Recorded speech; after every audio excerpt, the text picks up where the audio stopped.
Hey everybody, this is herculespetix, founder, curator, docent, and gift shop employee of the herculespetix Academy of Comic Book Studies. Today we're going to be looking at Billy the Kid's Old-Timey Oddities by Eric Powell and Kyle Hotz.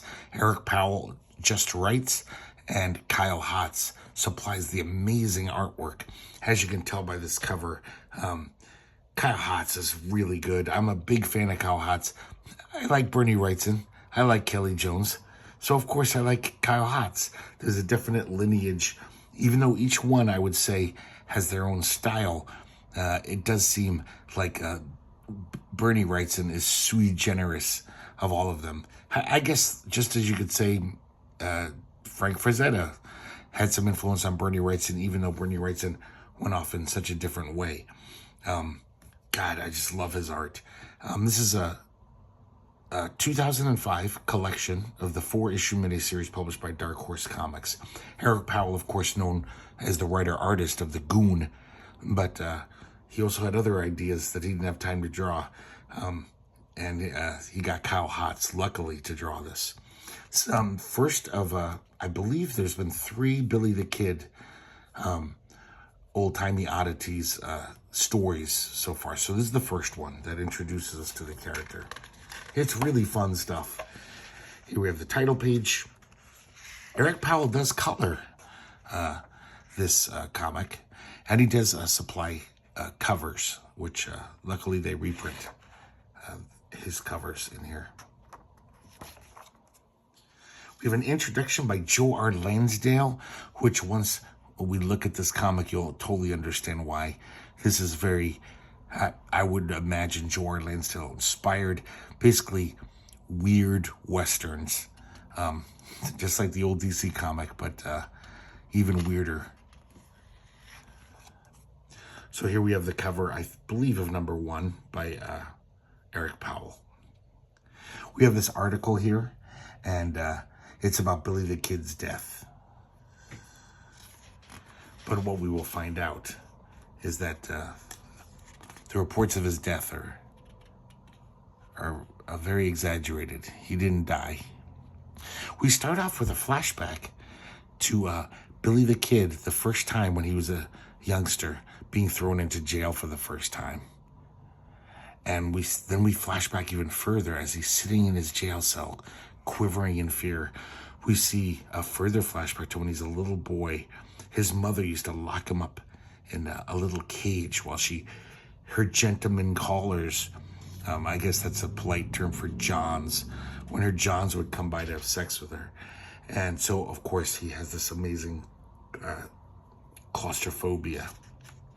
It's actually, this comic is played for like wacky over-the-top violence and jokes, almost like a Garth Ennis comic, but it also has this, at the center of the story, there's some real, like, kind of sad trauma going on with Billy the Kid. I mean, this is some horrifying stuff. So now we're back to the present. We realize this was all a nightmare of Billy the Kid, and he wakes up screaming on this train. Just look at this Kyle Hotz art. Just all the characters are interesting. He's just got such a fun, cartoony style, but very illustrative. Kind of like Kelly Jones. And as soon as he wakes up, this guy starts chatting with him.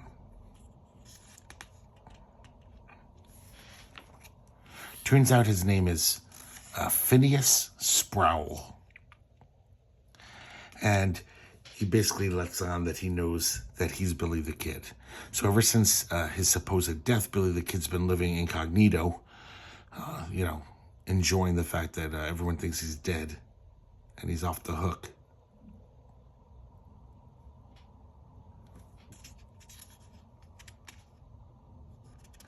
And as he's chatting with Billy, I like the way the storytelling here does it very subtly. He's lighting a cigarette. Phineas Sproul's lighting a cigarette, and then another hand comes out to help light the cigarette. And we realize he has 4 hands. When he introduces himself, he says, My professional name is the human spider.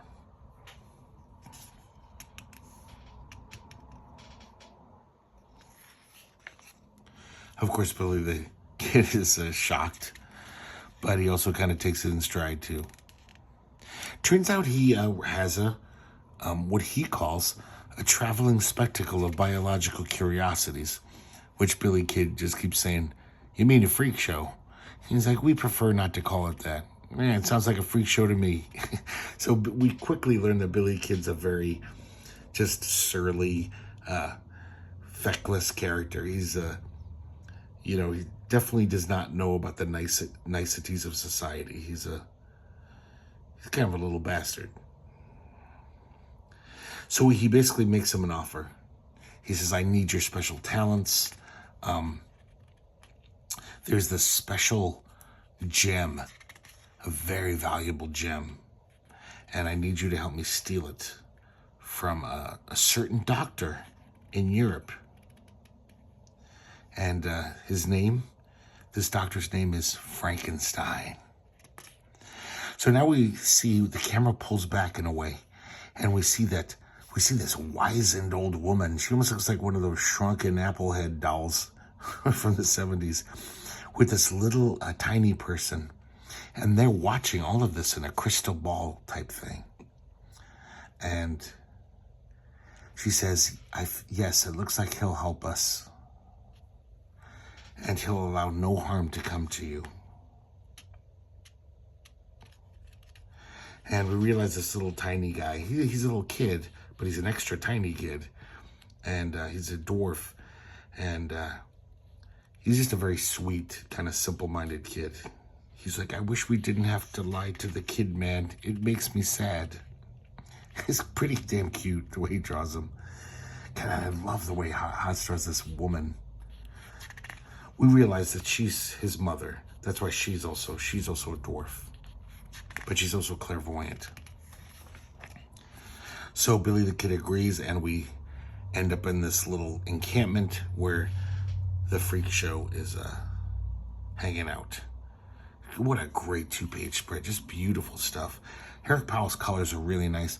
And this is so weird. I know this is a little thing, but Kyle Hotz draws smoke so weird. Kind of reminds me of Howard Cruz with all this pointillism.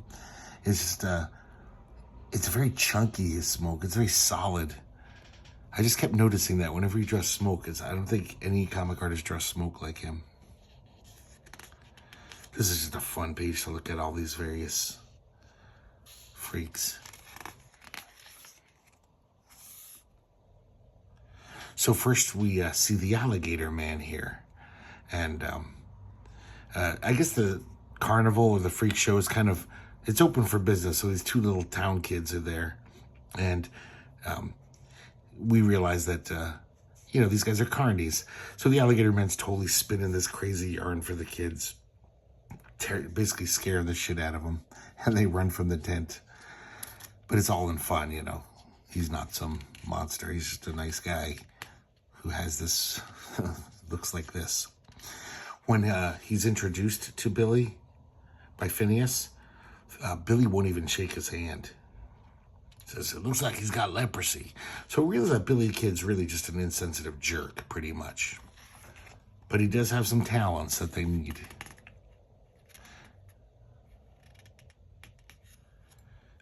The alligator man is very gracious about it.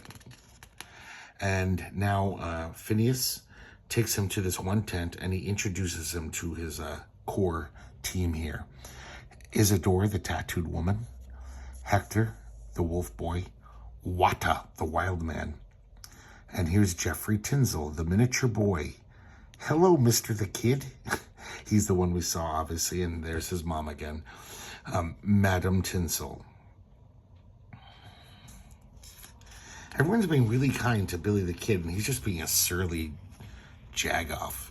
He's just being rude and kind of a jerk. I really love this character design of Wata, too, the wild man. That's amazing. I see a little Magnolia in it, too.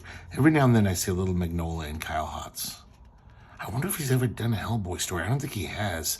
That would be really good. That would be a smart move to get him to draw one. So he says another offensive thing, and Hector the dog boy is just like, let me at him. Phineas has to restrain him because Billy the Kid is pretty infuriating. He's really just a jerk. So they tell him the plan here. Here's a drawing of the Golem's heart. That's the name of this gem that they're going to steal, I guess. And now we see the backstory. Really like how the coloring gets all monochromatic here, all nice blue. I'm basically talking about how it's like an old, whatever, myth or something.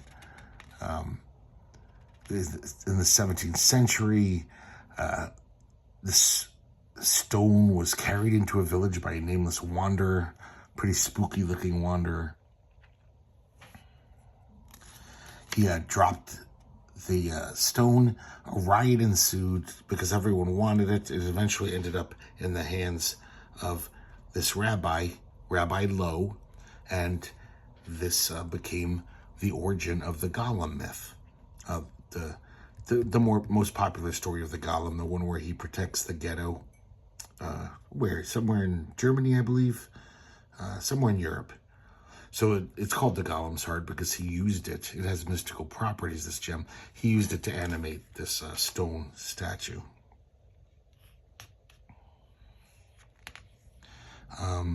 Sorry, I'm just looking real quick. Never mind. I can't find the country. But you've probably heard this story of the Golem.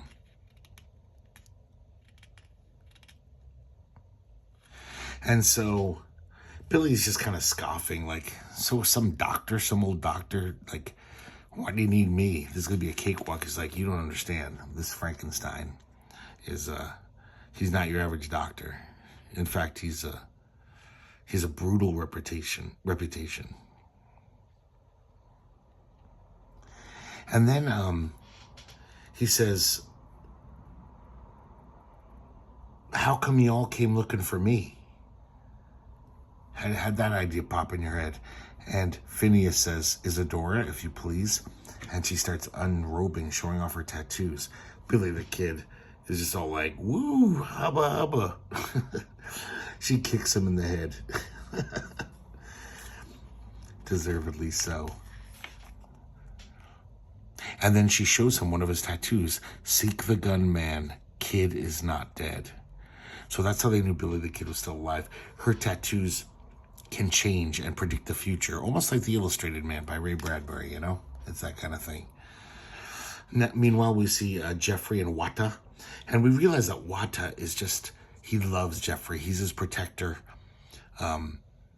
He's not related to him in any way, but he just loves him like a little brother. Wata's very, pretty dumb, but very loyal and loving. So I guess that Jeffrey has to go on this mission. He's a little scared. He's a little kid. He's going on this dangerous mission, but Wata's going to be there to protect him as usual. Later on, Billy the Kid goes out to talk to Isadora. He's trying to smooth things over, but of course he just wants to get laid. He's all like, time to turn on the charm. And he acts all like he's being apologetic about his behavior. And we find out about Isadora's story. When she was a child, her father attempted to drive a band of dark travelers from his land. They butchered him, and they tattooed her with the blood of her father. And then they violated her and cast her off. Look, this drawing's amazing here. Just crazy, beautiful art. Of course, Billy the Kid can't help but play his hand and says something sleazy, and she slugs him. Hector the dog boy offers to share his booze with him. He's like, I'm too drunk to be angry at you. Come on, have a drink. And then we have this other character come in, and this guy, Leonard Abradale. He's a wealthy industrialist, and I think Phineas used to work for him, and he he basically found out that Phineas is looking for the Golem's heart, which he has been So he's almost just, he's basically just trying to stop him. So he comes into the encampment, guns a-blazing. And Billy says, I'll take care of him. This is what I'm good at. And Billy, with 2 shots, blows up his guns. Squirrel says, don't kill him. You can let him go.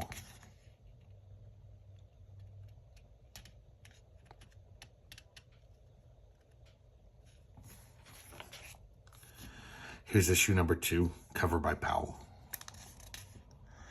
It already looks like Jeffrey kind of has a hero worship of Billy. And really, it kind of admires him.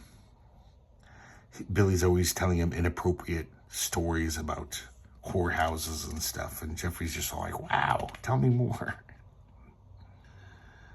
Wata gets in a little scuffle with him, slaps him around because he's very protective of Jeffrey. Phineas cools everyone down because Billy's going to shoot him. Look how happy. This little Jeffrey character cracks me up. So they make it over to Europe. To, I don't know where Frankenstein lives. Somewhere in Switzerland. Frankenville.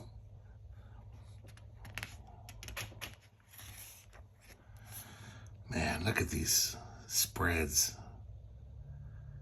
See these vultures feeding their babies in the background, well, in the foreground. Some really good stuff. I love this page here. It's weird. Kyle Hotz, sometimes I almost see Hilary Barta in him too, and when he gets more cartoony. Basically, these are all artists who are just great illustrators, great cartoonists, and they all kind of remind me of each other in certain ways. Probably they all love EC Comics and, love Wally Wood and Graham Ingalls and all those guys. That could be the common bond. Definitely is with Wrightson.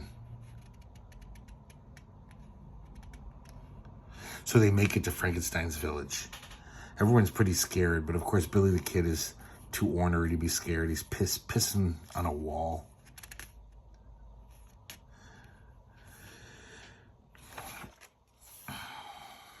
There's interesting clouds here. Just in this.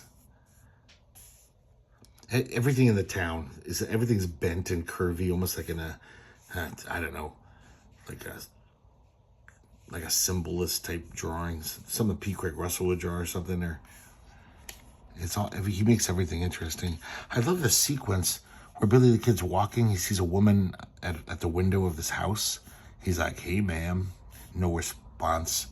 And when the camera flips around, we realize she's almost like this Lovecraftian type monster. Pretty effective storytelling there.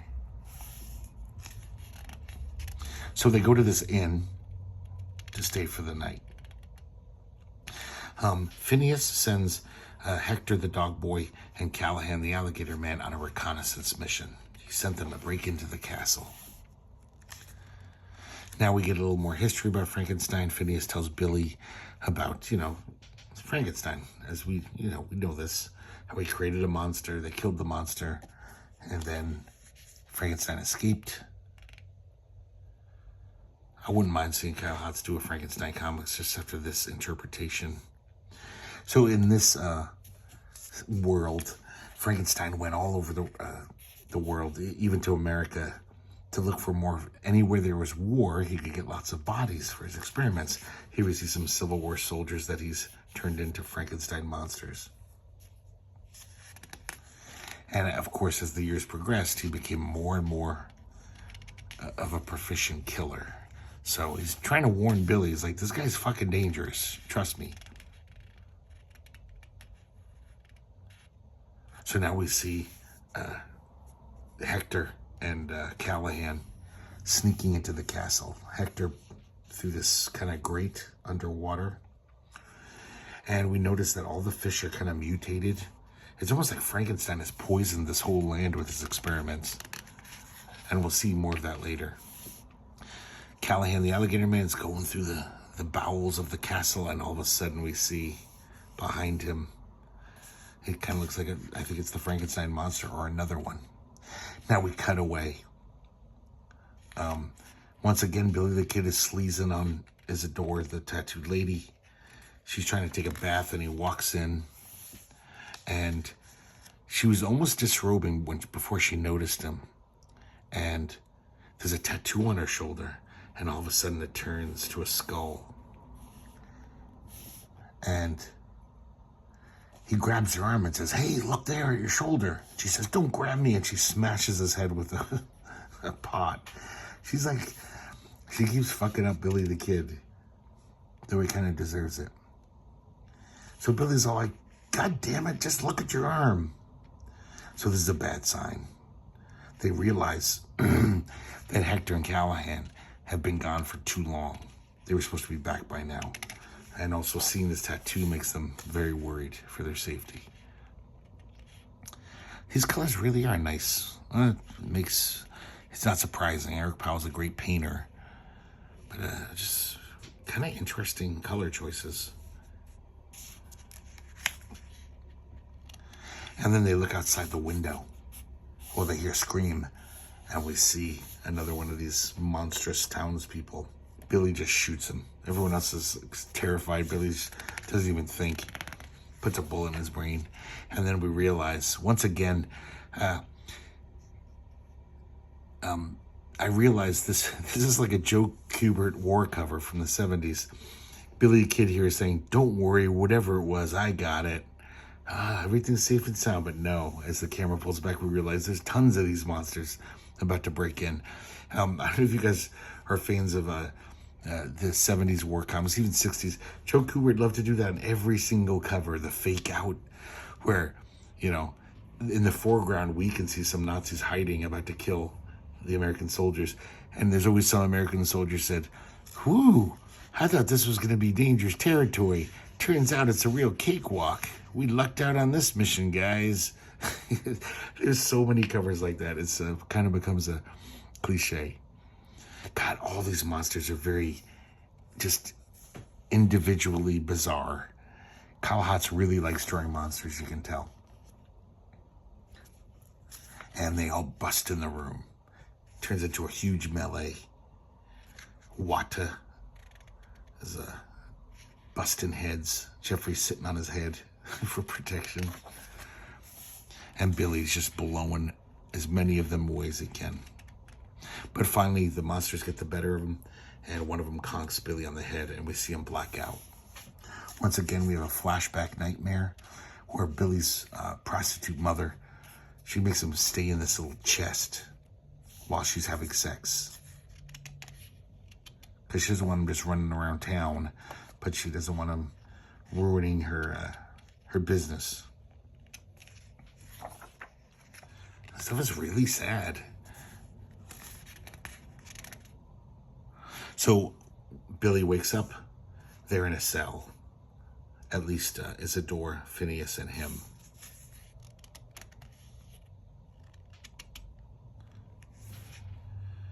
I really love this art. This stuff is so good. And then we meet Victor von Frankenstein.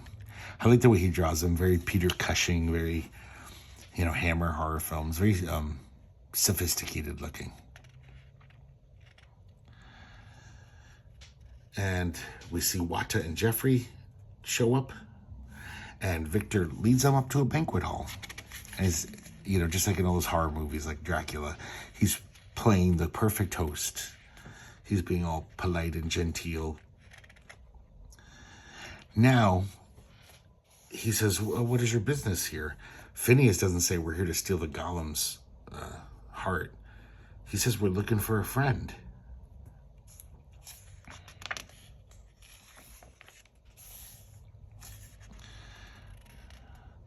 So Billy is just like, "Can we please cut this horse shit?" And Billy's mentioning those villagers. What the hell's going on in this town where everyone's a monster?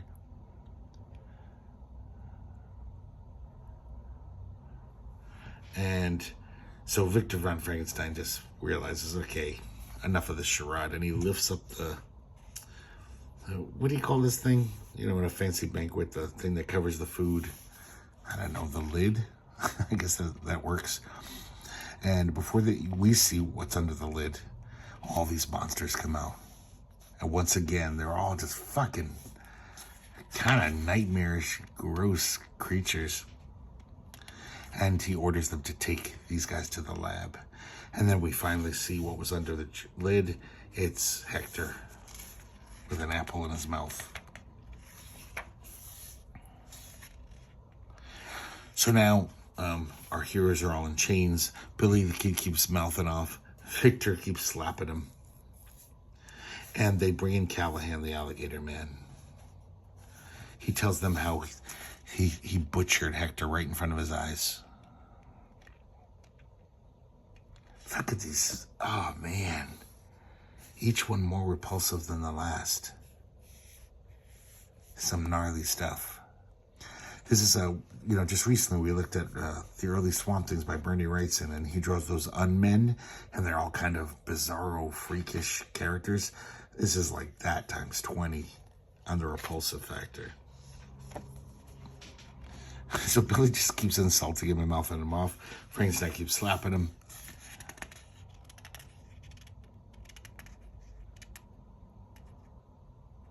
And Frankenstein reveals that he's moved on in his work. You know, when Frankenstein started out, he used a scalpel. But now he's, I think with the help of the golem's heart, he's actually sculpting flesh. Almost like he's unlocked the secrets of, DNA and that kind of stuff. They show off one specimen. He says, look at this fine specimen I've created. And Phineas says, what has he done to him? And Isadora says, Ed. So it does turn out that they actually were there to find their friend Ed.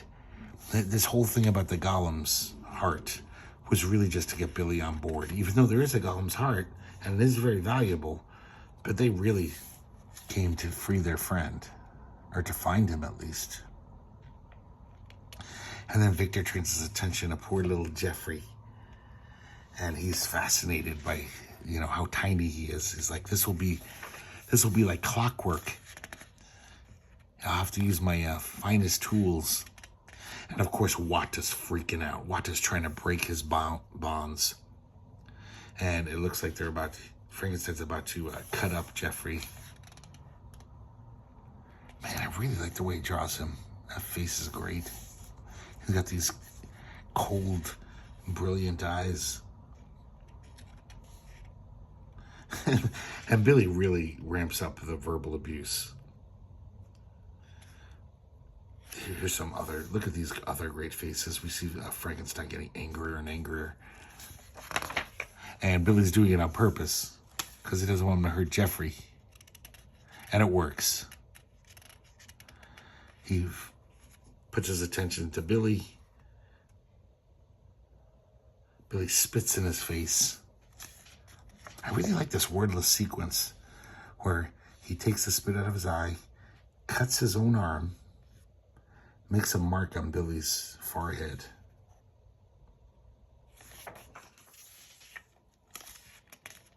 And we realize by his dialogue, Frankenstein says, it seems you had an unfortunate childhood, Billy.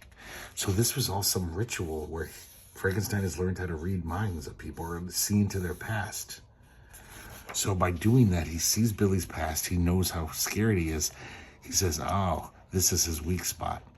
He says, my lackeys put Billy the Kid in this trunk. And Billy freaks out. There's like 20 of them trying to get him in there. And Billy's fighting every step of the way. He's like, no. He's like freaking out. But they overwhelm him and throw him in the trunk. God, so many. These panels are just so great with all these monsters. I love it. It's super fun stuff. And Billy's in there just screaming. And he tells Ed, the actual guy that they came to rescue, who's now one of Frankenstein's, lackeys. He says, throw him down the disposal chute. And he does. It's kind of like this big thing that leads down to the bottom of the castle. Once again, we see some mutated creature just wandering around. Now, Frankenstein's glad to get back to his work of dissecting Jeffrey. And then meanwhile, that guy, Aberdale, shows up. I guess he's been following them. And he has no idea what the hell's going on. He's just like, I want that Gollum's heart. I don't know why he's wearing this weird bird mask. It's like kind of funny looking. He's got this insane vehicle. Look at this. See, this is like guys like Kyle Hotz and Kelly Jones, why I love them. Like, any other artist would have just made some whatever. Kyle Hotz really, like, look at this visual imagination, how crazy that is. Or like a guy like Troy Nixie or something. It's just like, just little dinky things. Like, oh, he's got to drive this. The script might have just said he's driving a vehicle, a weird vehicle. And Kyle Hotz comes up with that. Now we have the last issue. Here's the last cover by Powell. And we start where we left off. Well, kind of. Finally, Wata's had enough. He breaks his bonds. Frankenstein tells his lackeys to restrain him, and Wata, look at that. Wata's just ripping through these guys with his chained wrists. He frees Jeffrey, and he looks down and smiles for a second, and then Frankenstein runs him through with a sword.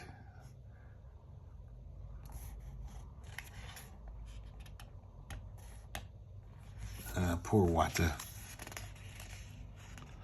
That's the thing about this comic is all these characters instantly, like the first time we meet them, I'm like, I want to read about these guys for 50 graphic novels worth. You know, like, I don't know, even, of course, a lot of them die, but I don't know, it's just great genre work. It's just a great, really fun piece of genre adventure writing with these great characters that I want to totally read about more and more of, you know? So they say, run, Jeffrey, and Jeffrey escapes. And he runs through all the monsters in between their legs. Meanwhile, Phineas is using his other hands.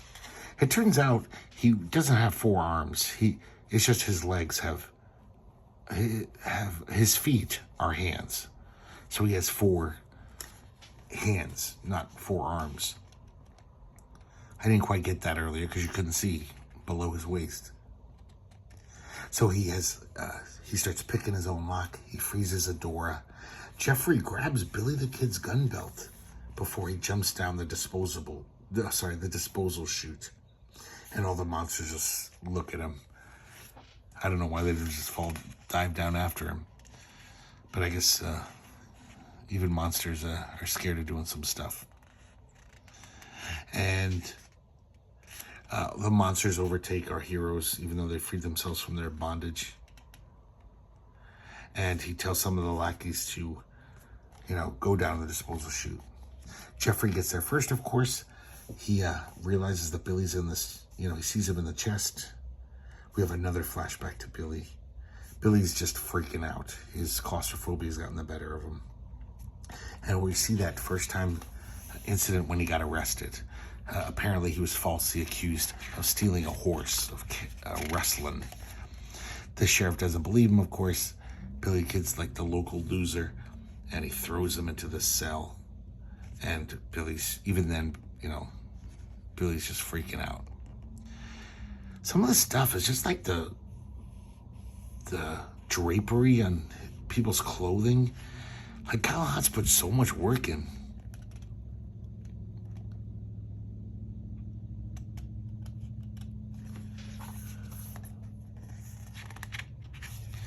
So, Billy crawled through this tiny vent, that's how much he wanted to get out of the cell, because that must have been horrifying for him, being in this enclosed place. But he escapes, grabs a gun. The sheriff sees him out walking on the street, and he says, I ain't having it again. And this is basically the first man that Billy the Kid's ever killed. So that's what the flashback's about. It sounds like maybe Billy wasn't that bad a guy, but he was driven to it.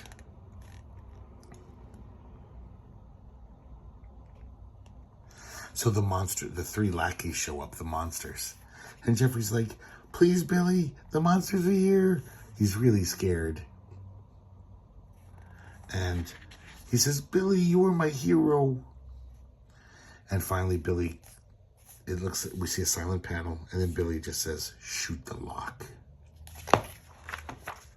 Jeffrey picks up the gun, which is bigger than his body, or as big as his body, shoots the lock, and now Billy is back. And he's done with his, he's overcome, at least for now, he's overcome his fear. And there's the weird smoke again. Well, I guess this is mist. Very chunky mist. Billy puts on his guns. That's a pretty great panel of just like, that kick-ass moment in a good genre story where it's like, okay, motherfuckers, time of reckoning. And Billy doesn't even use his gun. He pulls a knife and he just shreds these guys.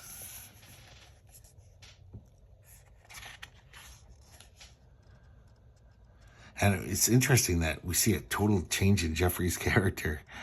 And Jeffrey seems like he's all business now. And he says, hey, Jeffrey, let's say we show these fellas what happens when people mess with us. And he's just like, yes. Meanwhile, back up with Frankenstein, now he's turning his attentions to Isadora. And right then, Aberdale crashes in with his ridiculous vehicle. And he yells at Phineas. He says, the Golem heart is mine. And he's like, Aberdale, you fool. I never cared about the Golem's heart.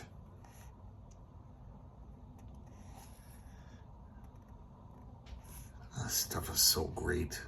Every panel in this is like amazing. Frankenstein tells his lackeys to kill Aberdale. They surround him. And then all of a sudden we see a stick of dynamite fly into the midst of the lackeys. It blows up. We see pieces of mutated limbs flying everywhere. And it's Billy with all this dynamite like a bandolero. And he's got a shotgun even. That's a nice splash page or full page panel. So Billy starts mowing down these monsters. But he's overwhelmed.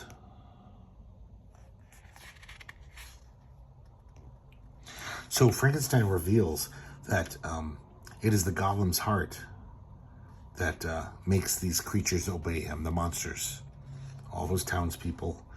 And while he's telling us that, we only see him from the waist down, so we can highlight that Jeffrey is running. Nobody notices Jeffrey running in the background.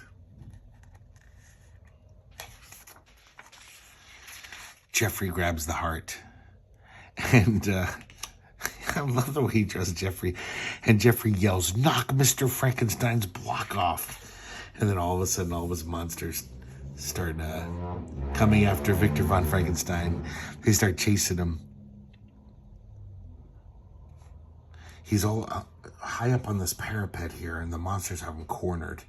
He kind of shimmies out to some kind of weird antenna, and Billy comes out then. Look at this inking here. This is like Terry Austin inking.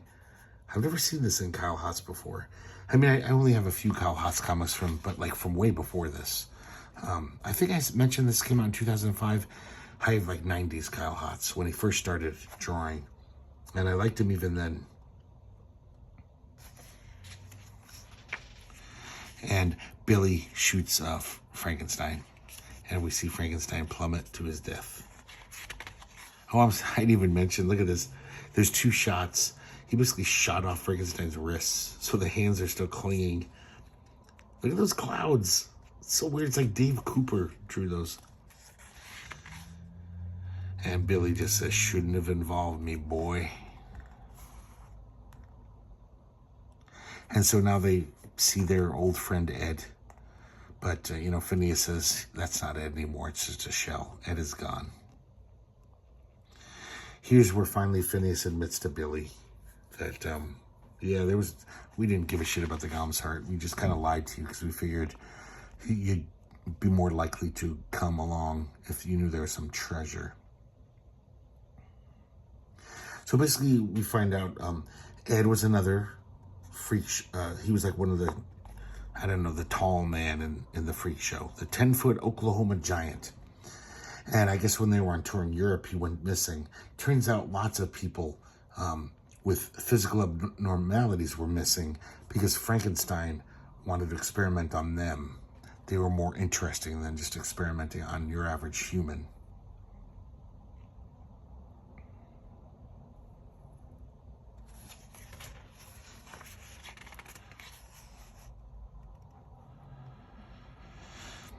And he gives the jewel to Billy the Kid, the Golem's heart.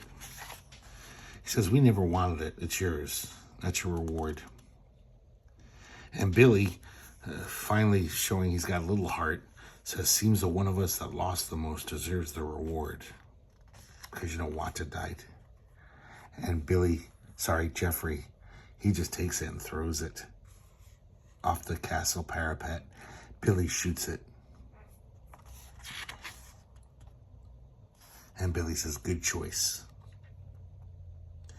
I mean, look at this panel of all the dead monsters.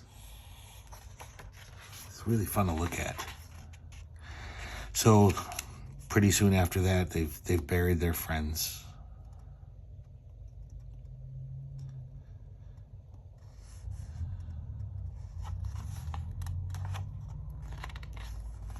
Sorry about that. I was just trying to read this panel. God, guys, look at that. The total Kelly Jones right there. So, Billy basically says, well, this is where I'm going to part ways with you guys. He says, we're coming to London. Your identity's safe with me. You're invited to come with us. And then he looks... And Jeffrey looks at him crestfallen. He's like, you're not going to come with us? And Billy says, actually, I ain't never seen London. I think I will join up with you. And we see Jeffrey all beaming. And then it looks like Billy's going to be his new Wata, his new protector. And, of course, he's telling him another story about being in a whorehouse or something. It's pretty funny stuff. And that's it for the very first edition of Billy the Kid's Old-Timey Oddities. I didn't know if they knew that there was going to be more of these, but the other ones are all called Old-Timey Oddities, plus a subtitle like versus the mummy, the Aztec mummy, or whatever they fight. I can't remember. But I hope you guys like looking at this. This is kind of just fun as hell comic. And man, this art, I'm such a sucker for this kind of art. I guess I grew up in the 70s. Loving Mike Kaluta, Bernie Wrightson, all those guys.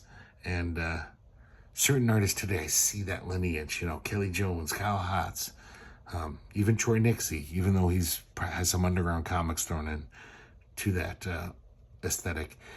So, okay, I'm rambling once again. So I should say goodbye. Thanks for watching, guys. And I hope to see you next time here at the Herculespetix Academy of Comic Book Studies.